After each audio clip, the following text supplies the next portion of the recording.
పేరు Prashanti. See news కు స్వాగతం. ముందుగా హెడ్లైన్స్ చూద్దాం. అట్టహాసంగా దగ్గుబాటి పురంధేశ్వరి నామినేషన్. భారీగా తరలివచ్చిన బీజేపీ, టీడీపీ, జనసేన నాయకులు. వైసీపీని తిరిగి గెలిపించడం చారిత్రక అవసరం. రాజానగరం వైసీపీ అభ్యర్థిగా జక్కంపూడి నామినేషన్. గోదావరి ప్రవాహాన్ని తలపించిన జనసంద్రం. ఘనంగా గోరంట్ల బుచ్చయ్య చౌదరి నామినేషన్ దాఖలు. జగన్ను చూసేందుకు ఉరకలెత్తిన ఉత్సాహం. 3 నియోజకవర్గాల్లో ఉత్సాహంగా సాగిన రోడ్ షో. కోలాహలంగా కొవ్వూరు కాంగ్రెస్ అభ్యర్థి అరిగల నామినేషన్. హాజరైన పార్లమెంట్ అధ్యక్షుడు గిడుగు రుద్రరాజు. రాజమహేంద్రవరం పార్లమెంట్ బీజేపీ అభ్యర్థిని దగ్గుబాటి పురంధేశ్వరి శుక్రవారం అట్టహాసంగా నామినేషన్ దాఖలు చేశారు. స్థానిక జేఎన్ రోడ్లో ఉన్న ఆమె నివాసం నుంచి భారీ ఎత్తున బీజేపీ, టీడీపీ, జనసేన నాయకులు తరలిరాక ఊరేగింపుగా కలెక్టర్ కార్యాలయానికి వచ్చారు. కేంద్ర మంత్రి వీకే సింగ్తో పాటు తెలుగుదేశం అభ్యర్థులు ఆదిరెడ్డి వాసు, గోరంట్ల బుచ్చయ్య చౌదరి, మద్దిపాటి వెంకటరాజు, జనసేన అభ్యర్థి బత్తుల బలరామకృష్ణ, బీజేపీ జాతీయ కార్యవర్గ సభ్యులు సోమవీర్రాజు, జిల్లా అధ్యక్షులు బొమ్ముల దత్తు, రాష్ట్ర ప్రధాన కార్యదర్శి కాశీ విశ్వనాథరాజు తదితరులు దగ్గుబాటి వెంట వచ్చారు. బొమ్మూరు కలెక్టరేట్లో రిటర్నింగ్ అధికారి జిల్లా కలెక్టర్ మాధవిలతకు మధ్యాహ్నం 2:20 నామినేషన్ పత్రాలను అందజేశారు. అనంతరం జాతీయ రహదారిని ఆనుకొని బర్మా కాలనీ సమీపంలో ఉన్న బీజేపీ కార్యాలయంలో మీడియా సమావేశంలో మాట్లాడుతూ గతంలో ప్రజలు ఒక ఆకాంక్ష, విశ్వాసంతో వైసీపీకి మద్దతు పలికారని, కానీ వైసీపీ ఆ నమ్మకాన్ని కాపాడుకోలేకపోయిందని వ్యాఖ్యానించారు. సరైన సమయంలో ప్రభుత్వ ఉద్యోగులు కూడా జీతాలు ఇవ్వలేని పరిస్థితుల్లో ప్రభుత్వం ఉందని, సహజ వనరుల దోపిడీతో పాటు అవినీతి విచ్చలవిడిగా పెరిగిపోయిందని ఆరోపించారు. కేంద్ర ప్రభుత్వం ఇచ్చిన నిధులను సైతం పక్కదారి పట్టించిన ఘనత వైసీపీకే దక్కుతుందని ఎద్దేవా చేశారు. బీజేపీ రాష్ట్ర ముఖ్యాధికార ప్రతినిధి లంకా దినకర్, బీజేపీ రాష్ట్ర ఉపాధ్యక్షులు రేలంగి శ్రీదేవి, రాష్ట్ర కార్యవర్గ సభ్యులు కొల్లి వెలసి హారిక, బేతిరెడ్డి ఆదిత్య, క్షత్రియ బాలసుబ్రహ్మణ్య సింగ్, కాలిపు సత్యసాయిరాం తదితరులు పాల్గొన్నారు. ఇవాళ రాష్ట్రంలో ఉన్నటువంటి పరిస్థితులు నేను కొత్తగా మీకు చెప్పనవసరం లేదు. ఇంతకు ముందు కూడా అనేక సందర్భాల్లో మీతో మాట్లాడాను. ఒక విధ్వంసపూరితమైనటువంటి పాలనని, విద్వేషపూరితమైనటువంటి పాలనని మనం రాష్ట్రంలో చూస్తూ వచ్చాం. సాధారణంగా నిర్మాణాత్మకంగా అవ్వాల్సినటువంటి పాలన విధ్వంసంతో ప్రారంభమైంది. ప్రజావేదిక కూల్చివేత, అంతర్వేది రద్దదగ్ధం, శ్రీరాముని శిరచ్ఛేదం, అదేవిధంగా పిఠాపురం గుడి, ఈ రకంగా మనం చూసాం. అనేక విధ్వంసకర కార్యక్రమాలతో అధికార పార్టీ ముందుకు వెళ్ళినటువంటి విషయం మనందరికీ తెలుసు. అయితే 5 సంవత్సరాల క్రితం ప్రజలు ఒక ఆకాంక్షతోటి, ఒక విశ్వాసంతో వైఎస్ఆర్సీపీకి మద్దతు తెలిపారు. 151 స్థానాలు గెలిచే అవకాశాన్ని రాష్ట్ర ప్రజలు వైఎస్ఆర్సీపీకి ఇచ్చారు. అయితే 5 సంవత్సరాలు కూడా ప్రజల విశ్వాసాన్ని నిలబెట్టుకోలేనటువంటి పరిస్థితి మనం రాష్ట్రంలో చూసాం. ఆర్థిక పరిస్థితి కుప్పగూలిపోయింది. అప్పుల మీద అప్పులు తీసుకొస్తున్నారు. పోనీ అప్పు తెచ్చి ఏదైనా ఆస్తి నిర్మాణం జరుగుతున్నదా అంటే లేదు. చివరికి ప్రభుత్వోద్యోగులకు కూడా సరి అయినటువంటి సమయంలో జీతాలు ఇచ్చుకోలేనటువంటి పరిస్థితి రాష్ట్రంలో చూసాం. అదేవిధంగా ఏ రంగం వారికి కూడా ఇవాళ న్యాయం జరగనటువంటి నేపథ్యం. ఏ రంగానికి న్యాయం చేయలేదు కాబట్టి అరాచకంగా వారి మీద ఎవరైతే పెట్టుబడులు పెడుతున్నారో వారి మీద అరాచకంగా ఒత్తిడి పెట్టి వారిని ఇబ్బందులకి లోన్ చేస్తున్నటువంటి సందర్భంలోనే మైనింగ్ ఉందనుకోండి, మైనింగ్ ఏమంటున్నారు, వారికి వాటా అన్న ఇవ్వాలి, లేకపోతే తక్కువ ధరకి క్వారీలు వారికి ఇచ్చేసేయాలి. ఇండస్ట్రీలు, పరిశ్రమల యొక్క పరిస్థితి కూడా అదే. అదేవిధంగా మహిళలకి న్యాయం అని చెప్పి అన్నారు. నా అక్క, నా చెల్లి అని చెప్పి ముఖ్యమంత్రి గారు తను ఎక్కడ మీటింగ్ పెట్టినా కూడా ప్రారంభిస్తారు. కానీ మహిళలకి సైతం ఇవాళ సరి అయినటువంటి స్థాయిలో న్యాయం చేసేటువంటి పరిస్థితి రాష్ట్రంలో లేదు. NCRB report, national crime report ఏదైతే ఉందో వారు ఇచ్చినటువంటి నివేదిక ఏమిటంటే మహిళల పట్ల జరిగేటువంటి క్రైమ్ ఏదైతే ఉందో అది ఆంధ్ర రాష్ట్రంలో పెరిగిపోతుంది అని చెప్పి వారు ఇచ్చినటువంటి సర్వే రిపోర్ట్. బీసీ కమిషన్కి చట్టబద్ధత కేంద్ర ప్రభుత్వం ఇస్తే, రాజ్యాంగ హోదా ఇస్తే, ఇవాళ రాష్ట్రంలో ఉన్నటువంటి బీసీ కమిషన్కి నేటి వరకు కూడా చట్టబద్ధత లేదు. అంటే బీసీ కులాల్లో ఉన్నటువంటి వారు ఎక్కడికి వెళ్ళి న్యాయం చేసుకోగలరు? ఇవన్నీ కూడా ప్రజలు ఆలోచిస్తున్నారు. ఎస్సీ కులాల్లో ఎస్సీలు కనుక చూసినట్లయితే 27 కార్యక్రమాలు నీరు గార్చేశారు. మీరు మామూలు కాదు కదా, అధికారులను అడగాలి. అధికారులతో పాటుగా కేర్ టేకర్ గవర్నమెంట్ ఉంది. కేర్ టేకర్ గవర్నమెంట్ ఉంది కాబట్టి గవర్నమెంట్ కొంచెం నిష్క్రియంగా ఉంటుంది కాబట్టి అధికారులు వారి పని వారు చేసుకుంటున్నారు. ఒక్క నిమిషం సార్, అదే నేను వారి ప్రశ్నకి అదే వారి ప్రశ్న ఎట్లా అడుగుతారండి ఆయన? నేను ఇదే చెప్పాను, ఇన్ని అభివృద్ధి ఏదైతే ప్రజలకి సంక్షేమం ఇవ్వాలో అందివ్వలేదు, రాష్ట్రాన్ని అభివృద్ధి పదంలో నడిపించలేదు. అదేవిధంగా ఇవాళ ముఖ్యమంత్రి గారు కాలు బయటకు పెడుతున్నారంటే తెరలు కట్టేసి ప్రజల్ని అవతల పెట్టేసేటువంటి పరిస్థితి, చెట్లు నరికేసేటువంటి పరిస్థితి. ఆయన హెలికాప్టర్లో ఆకాశంలో ఎగురుతున్నారంటే మైళ్ళ తరబడి ఇక్కడ కింద ట్రాఫిక్ నిలిపేసేటువంటి పరిస్థితి చేయడం అనేది జరుగుతుంది. రేపు రాజమండ్రి అర్బన్ వాసు గారితో నేను వెళ్తున్నాను రేపు పొద్దున పర్యటనకి. రోజుకొక నియోజకవర్గానికి వెళ్ళటం జరుగుతుంది. అయితే రేపు సాయంత్రం కూడా అర్బన్లో కార్యక్రమం పెట్టారు, కానీ రాజానగరంకి పవన్ కళ్యాణ్ గారు వస్తున్నటువంటి సందర్భంలో కొంచెం దానికి బ్రేక్ ఇవ్వాల్సినటువంటి నేపథ్యం కనుక ప్రతి నియోజకవర్గానికి వెళ్తాను. ఎమ్మెల్యే క్యాండిడేట్స్ని కలుపుకుని ముందుకు వెళ్తాము. అండ్ మాది ఉమ్మడి ప్రచారం రాజమండ్రి పార్లమెంట్ కంప్లీట్గా జరుగుతుంది. 42% ఏదైతే ట్యాక్స్ రెవెన్యూ కేంద్రానికి వస్తుందో, ఇంతకు ముందు యూపీఏ ప్రభుత్వంలో 32% తిరిగి రాష్ట్రాలకి ఇచ్చేవారు, కానీ ఇవాళ 42% రాష్ట్రాలకి తిరిగిస్తున్నారు. 42% తిరిగిస్తున్నారండి. అంటే 100 రూపాయలు ట్యాక్స్ కనుక వెళ్ళినట్లయితే దానిలో 42 రూపాయలు తిరిగి వస్తుంది. అది మాత్రమే కాకుండా సంక్షేమం కింద వేలాది కోట్ల రూపాయలు ఇవాళ రాష్ట్రానికి ఇస్తున్నారు. గత 5 ఏళ్లుగా వివిధ పథకాలను నేరుగా ఇళ్లకే అందిస్తున్న వైసీపీ ప్రభుత్వాన్ని కొనసాగించడానికి ఫ్యాన్ గుర్తుకి ఓటు వేయాలని రాజానగరం ఎమ్మెల్యే జక్కంపూడి రాజా కోరారు. ప్రత్యర్థుల మాయమాటలు, అబద్ధాలు నమ్మి మోసపోవద్దని, ప్రజలకు మేలు చేస్తున్న వైఎస్ఆర్సీపీ ప్రభుత్వాన్ని మళ్లీ గెలిపించాలని కోరారు. 2024 జనరల్ ఎన్నికల్లో రాజానగరం నియోజకవర్గం మరోసారి వైసీపీ అభ్యర్థిగా రాజా శుక్రవారం రాజానగరం సాయిబాబా ఆలయంలో సతీ సమేతంగా పూజలు నిర్వహించారు. అనంతరం ఎంపీడీఓ ఆఫీసులో నామినేషన్ దాఖలు చేశారు. ఆయన మాట్లాడుతూ జక్కంపూడి రామ్మోహన్ రావు, జక్కంపూడి విజయలక్ష్మి కుమారుడిగా 2019 ఎన్నికల్లో పోటీ చేసినప్పుడు ప్రజలు ఎన్నో ఆశలు పెట్టుకుని గెలిపించినందుకు అనుగుణంగా నిత్యం ప్రజల్లో ఉంటూ ఎన్నో అభివృద్ధి సంక్షేమ కార్యక్రమాలు చేపట్టారని గుర్తు చేశారు. ప్రజల్లో తమ కుటుంబానికి ఉన్న మంచి పేరు నిలబెట్టుకోవాలి అన్న ఉద్దేశంతో ఇచ్చిన మాట ప్రకారం పనిచేశారని ఆయన అన్నారు. ఒక ఓటు వేస్తే ముగ్గురం పనిచేస్తామని చెప్పామని, అందుకు అనుగుణంగా తాను, తన తమ్ముడు, అమ్మతో పాటు తన భార్య కూడా ప్రజల మధ్య ఉంటూ వారి సమస్యల పరిష్కారానికి కృషి చేశామని, ఎన్నో సేవా కార్యక్రమాలు చేశామన్నారు. తనకు కనీసం 40 నుంచి 50 వేల మెజారిటీ ఇస్తారని ఆయన ధీమా వ్యక్తం చేశారు. ఎమ్మెల్యే సతీమణి జక్కంపూడి రాజశ్రీ, జక్కంపూడి గణేష్ సతీమణి సుకీర్తి, గంధం నారాయణరావు, ఆడిటర్ సుబ్రహ్మణ్యం, వైఎస్ఆర్ కాంగ్రెస్ పార్టీ నాయకులు తదితరులు పాల్గొన్నారు.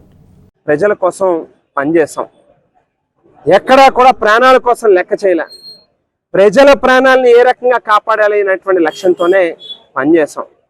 ఉచితంగా అంబులెన్సులు కానీ, లేక ఆక్సిజన్ సెంటర్లు కానీ, హాస్పిటల్లో మంచాలని అడ్మిషన్కి సంబంధించినటువంటి ప్రక్రియ కానీ, లేక ఉచితంగా ఇళ్ళకి మెడిసిన్స్ని పంపించేటటువంటి కార్యక్రమం కానీ, వ్యాక్సినేషన్కి సంబంధించి కానీ అనేక రకాలుగా కోవిడ్ సందర్భంలో కూడా ప్రజలకి తోడుగా నిలిచేటటువంటి కార్యక్రమం చేసాం. ఈవేళ ధైర్యంగా ప్రజల దగ్గరికి వెళ్ళి మాకు ఓటేయండి అని చెప్పి అడిగేటటువంటి హక్కు ఉంది అని చెప్పి ఈవేళ సగర్వంగా మీ అందరికీ కూడా తెలియజేస్తా ఉన్నా.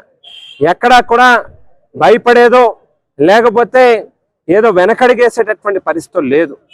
ఈవేళ ఖచ్చితంగా ఏ గ్రామానికి వెళ్ళినా రైతు భరోసా కేంద్రాలు, గ్రామ సచివాలయాలు, వైఎస్ఆర్ హెల్త్ క్లినిక్లు, సీసీ రోడ్లు, సీసీ డ్రైన్లు, ఓహెచ్ఆర్ ట్యాంకులు, ఇంటింటికి కుళాయిలు, నాడు నేడు ద్వారా ప్రభుత్వ పాఠశాలల యొక్క రూపురేఖలు మార్చడం కానివ్వండి, టీటీడీ దేవస్థానం ద్వారా అనేక ఆలయాల్ని నిర్మాణం చేయడం కానివ్వండి, అంగన్వాడీ భవనాలు కానివ్వండి, వ్యవసాయ ఏదైతే వ్యాయామశాలలు కానివ్వండి, ఓపెన్ జిమ్స్, అలాగే శ్మశాన వాటికలను కూడా అభివృద్ధి చేసినటువంటి కార్యక్రమం చేశాం.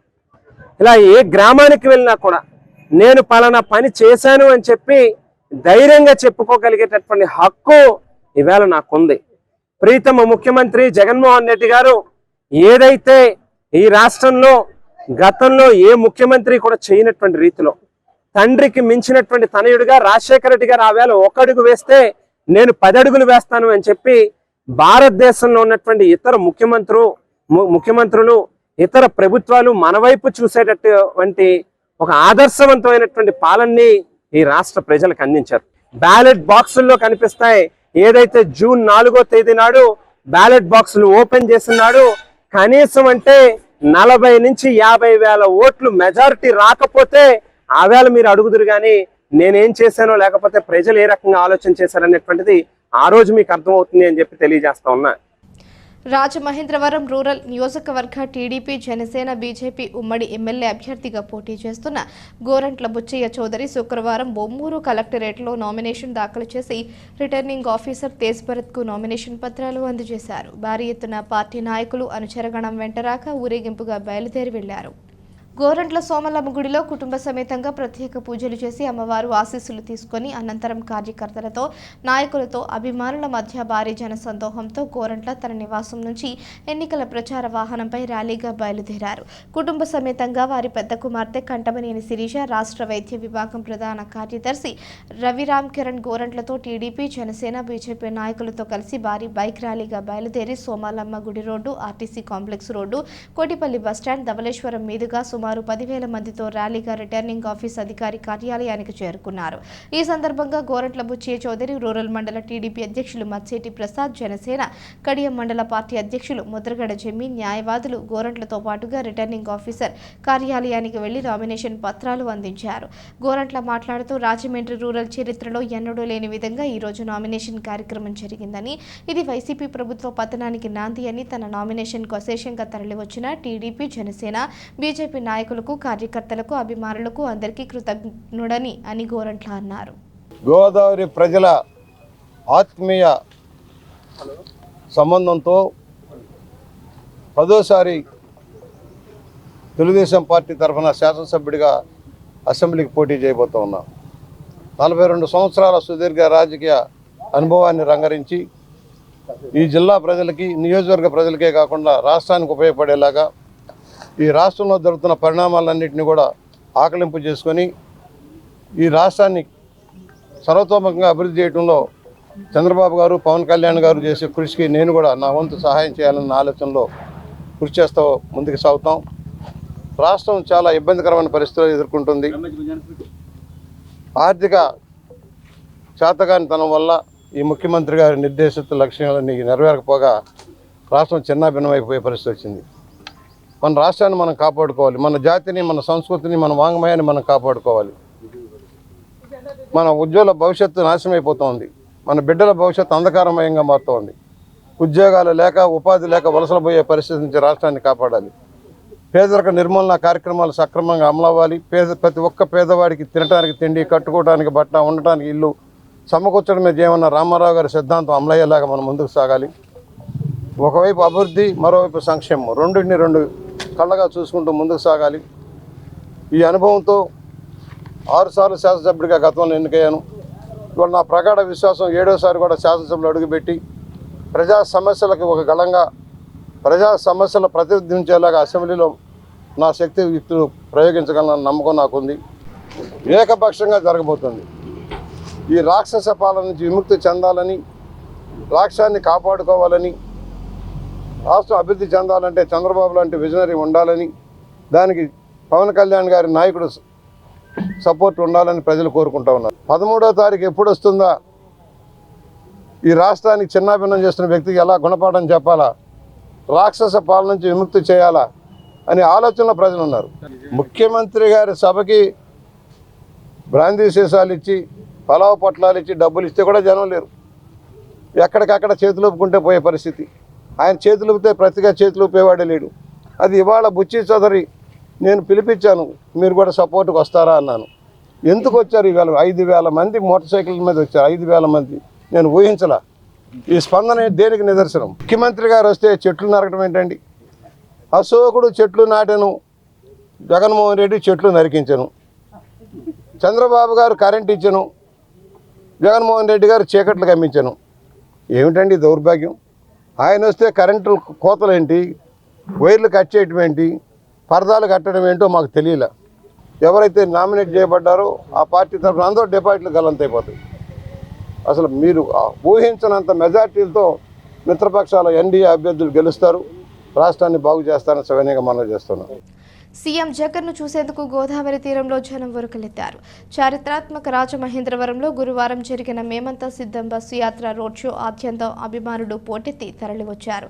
3 నియోజకవర్గాల్లో పర్యటించిన జగన్ ప్రజలకు అభివాదం చేస్తూ ముందుకు సాగారు.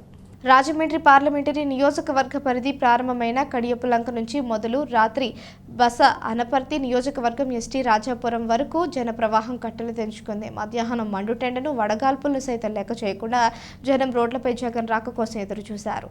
కడియపులంక వద్ద రాజమండ్రి ఎంపీ అభ్యర్థి డాక్టర్ గూడూరి శ్రీనివాస్, రాష్ట్ర మంత్రి చెల్లుబోయిన వేణుగోపాలకృష్ణ, వైసీపీ జిల్లా అధ్యక్షుడు Rajanagaram MLA Jagampudi Raja, AP housing corporation chairman Medapati Sharmilareddy తదితరులు సీఎం జగన్ మేమంతా సిద్ధం బస్సుపై ఆయనతో పాటు సిటీ నియోజకవర్గానికి చేరుకున్నారు.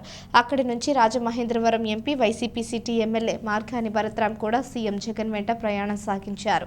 Morampudi junction, RTC complex, Tadithota, Azad Chowk, Devi Chowk, Kambala Cheruvu మీదుగా జగన్ ఏపీ పేపర్ మిల్ వద్దకు చేరుకున్నారు. అడుగడుగున వైఎస్ఆర్సీపీ శ్రేణులు ఆయనకు ఘన స్వాగతం పలికారు. అయితే రోడ్ షోలో జగన్ మాట్లాడతారని, అభ్యర్థులను పరిచయం చేస్తారని ప్రజలు ఎదురు చూసినప్పటికీ కేవలం అభివాదం చేస్తూ ముందుకు సాగిపోయారు. కొవ్వూరు నియోజకవర్గంలో కాంగ్రెస్ అభ్యర్థి అరికల అరుణకుమారి నామినేషన్ దాఖలు కార్యక్రమం కోలాహలంగా జరిగింది. భారీ ఎత్తున కొవ్వూరు కాంగ్రెస్ పార్టీ కార్యాలయం నుంచి ఎన్నికల రిటర్నింగ్ అధికారి కార్యాలయానికి ఊరేగింపుగా చేరుకున్నారు.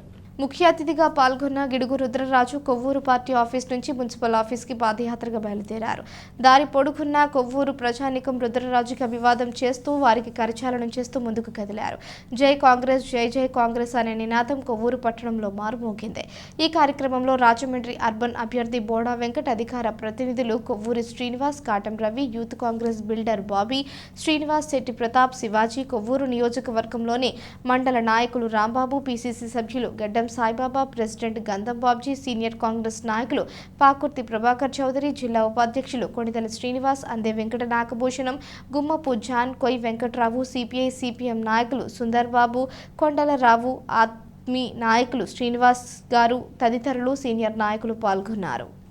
వార్తలు ముగించే ముందు హెడ్లైన్స్ మరోసారి. అట్టహాసంగా దగ్గుబాటి పురంధేశ్వరి నామినేషన్, భారీగా తరలివచ్చిన బీజేపీ, టీడీపీ, జనసేన నాయకులు. వైసీపీని తిరిగి గెలిపించడం చారిత్రక అవసరం, రాజానగరం వైసీపీ అభ్యర్థిగా జక్కంపూడి నామినేషన్. గోదావరి ప్రవాహాన్ని తలపించిన జనసంద్రం, ఘనంగా గోరట్ల బుచ్చయ్య చౌదరి నామినేషన్ దాఖలు. జగన్ను చూసేందుకు ఉరకలెత్తిన ఉత్సాహం, 3 నియోజకవర్గాల్లో ఉత్సాహంగా సాగిన రోడ్ షో. కోలాహలంగా కొవ్వూరు కాంగ్రెస్ అభ్యర్థి అరిగల నామినేషన్, హాజరైన పార్లమెంట్ అధ్యక్షుడు గిడుగు రుద్రరాజు. ఈ వార్తలు ఇంతటితో సమాప్తం. తిరిగి ప్రసారమయ్యే సీ న్యూస్లో మళ్ళీ కలుసుకుందాం. అంతవరకు సెలవు, నమస్కారం.